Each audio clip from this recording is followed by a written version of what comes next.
caaseffama majlisaa keessatti shoora olaanaa kan kaleessas taphataa ture ammas taphataa kan jiran barreessaa olaanaa mana marii dhimmoota islaamummaa Dr. Muhammad Hakim akkasuma hooggantoota koree hojii raawwachiiftuu mana marii dhimmoota islaamummaatii fi akkasuma sagantaa seena qabeessa kanarratti hirmaachuudhaaf waamicha keenya dhageessanii sagantaa bareedaa kanarratti kan dhuftan hunda dursee السلام عليكم ورحمة الله وبركاته نسرين. وعليكم السلام. ما شاء الله. تبا أنجرا فكادا. أكو ما بيكمو سجنتا نرى سجنتا واحد دو في كيسا كبو. سجنتا جمّتشوس كبو قدس كبو. أكادون فاكوتي تيجو. وانتي نجمّتشي سسيرا وانتي نجدسي سسيرا. Egaa akkuma beekamu namni ifa arge dukkana mo'achuun dadhabu waan ta'eef gammachuun dura isinii ibsa gadda koo dura jechuudha. Kunis maali? Nuti eega dhalannee ulamoota keenya laallee Qur'aana qara'uu jalqabnee kitaabatti dabarree achirraa qabsoo diinal islaam eega jalqabnee hanga yawwanaatti bilisummaa fi walqixxummaa fi iftoomina akka amma argannee kana argannee hin beeknu. Kana ulamoota keenya warra kanaaf laffa'aa turanii kana utuun argin du'aniif rabbi rahmataa godhuuf jecha nuti akka keenyaatti immoo abbootota keenyaa fi doktorota keenyaa fi hayyoota keenya fuuldura dhaabbannee akka mana marii dhimma islaamaa naannoo Oromiyaa hoogganu tokkootti sagantaa iftoomina qabuu fi kabaja qabu kan ija kootiin arguu kootii fi irraa qooda fudhachuu fi akkasuma abbaa sagantaa qopheessaa fi marra'u ta'uu kootiif gammachuu natti dhaga'amu ibsuun barbaada. Allahu akbar.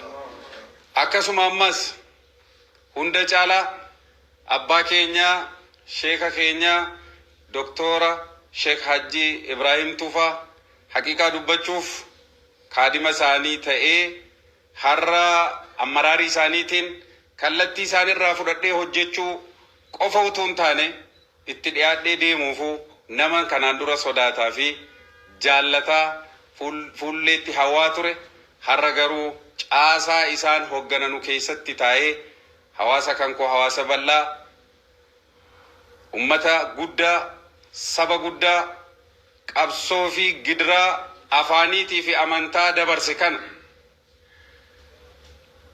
har'a furmaata argatee ofiisaatii of filatee ofiisaatiif caaseffama barbaadu ijaarratee majlisa isaadhaa ittiin bulaa jiru kana hoogganuu kootiif gammachuu lammaffaa natti dhaga'amu.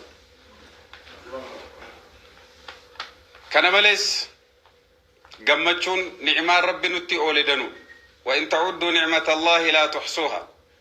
Jumlaa ni'imaa rabbii zirzirii dhiisaatii yoo lakkoofnee of fixuu hin dandeenyu. Akkuma rabbiin hun dandeessanu nuun jedhe nuti har'a qabsaawaan kaleessaa hoogganaan har'a dargaggeessi akka kootiidha kan inni hooggansatti ol ba'uu danda'e waan majlisni amma haaromee majlisni amma jiru kun waan adilii fi insaafa qabuuf dhugaa haasa'uun barbaachisaadha waan ta'eef yoo dhugaa dubbachuu ta'e kaleessa hireen kun hin jiru mana amantaa kamiyyuu hin jiru. Namni tokko hooggansa irratti ol baanaan iddoo garii gariitti hanga du'aatti hooggansa gad hin dhiisu. Kan biraa kana qofas miti.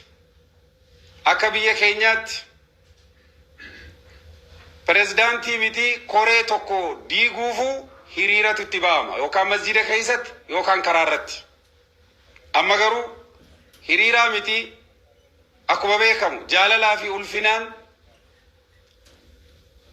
akkuma Haayileenii fi Qananiisaan kaleessa gaafa Oloompikiitti waancaa fiduudhaaf ati yoona dura buute gaariidha jechuudhaan Qananiisaan Haayilee dura buusee walii galanii dirree keessatti maal fidan? Alaabaa biyya kanaa ol kaasuu fi gootummaa ijoollee biyya kanaa agarsiisan nutis har'a walirkaa fuuchaa fi bifa kanaan asxaa talaala fi goone malee wal xalafuu fi wal shakkuu fi shirkiin maal jettaniin shirkiinii fi shakkiin akka durii majlisa keessaa dhabamteetti ammallee dhabamsiisuuf qabsoofna. Allahu akbar. Achumaan kanaan ergaan dabarsuu barbaadu hiriyoota kootiifis ta'e hangafoota kootiif. Har'a carraan nuti harkaa qabnu carraa guddaadha. Yoo tokko taanee fi wal deeggar yoo wal jaallan hunda caalaa iftoomina yoo qabaan. Iftoomina jechuun dudduubba dhaabbatanii wal komachuutu hin taane.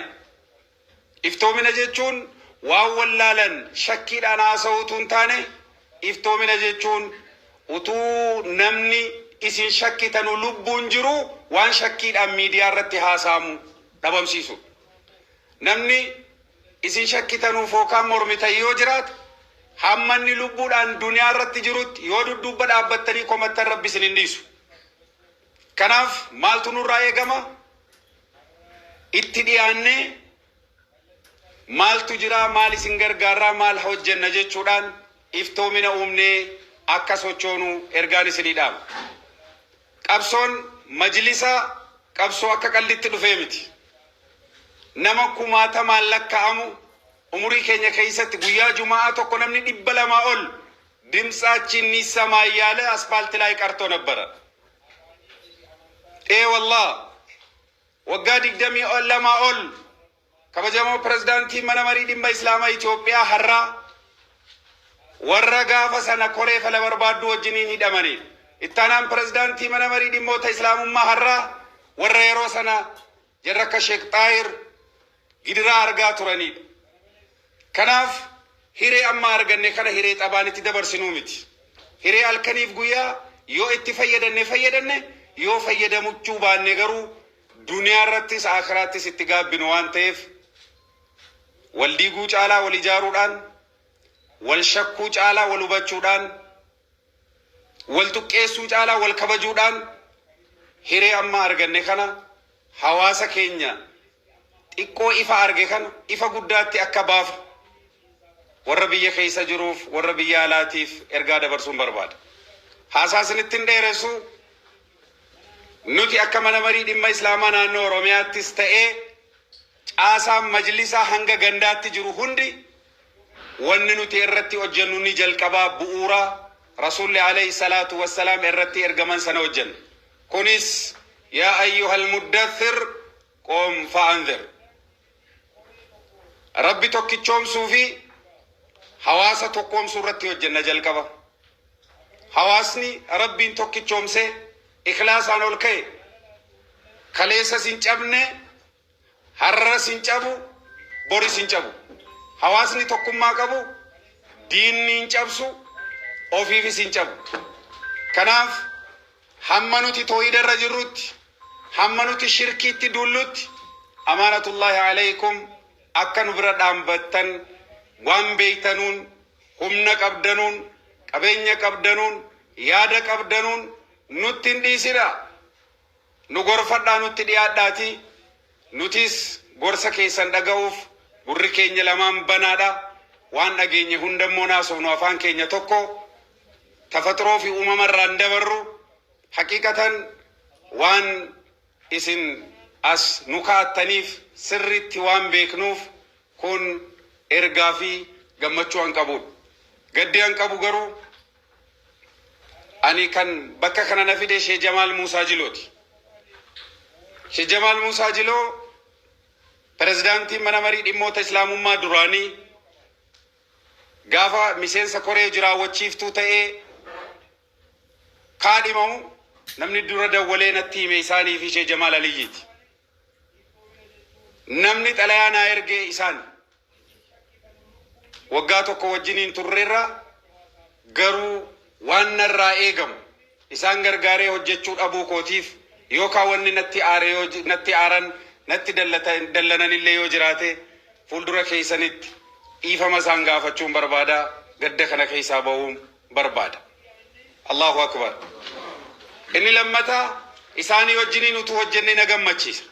Ammas fuulduratti rabbumaa jecha hin guddatan malee hin xiqqaanne waan ta'eef Oromiyaarraa federaalatti ol guddatan waan ta'eef boris hojii daawaa irratti akkasuma gahee isaan fudhatan irratti anumatu Oromiyaa keessatti gargaaree ergamaa isaanii ta'ee hojjeta. Kana beekanii garuu biraa dhabuu keenyaaf akkuma nutti dhaga'amu gaddaa isaan geggeessaa jiraachuu keenya yookaan akka nu beektan isiniin jechuu barbaada. Haqiqatan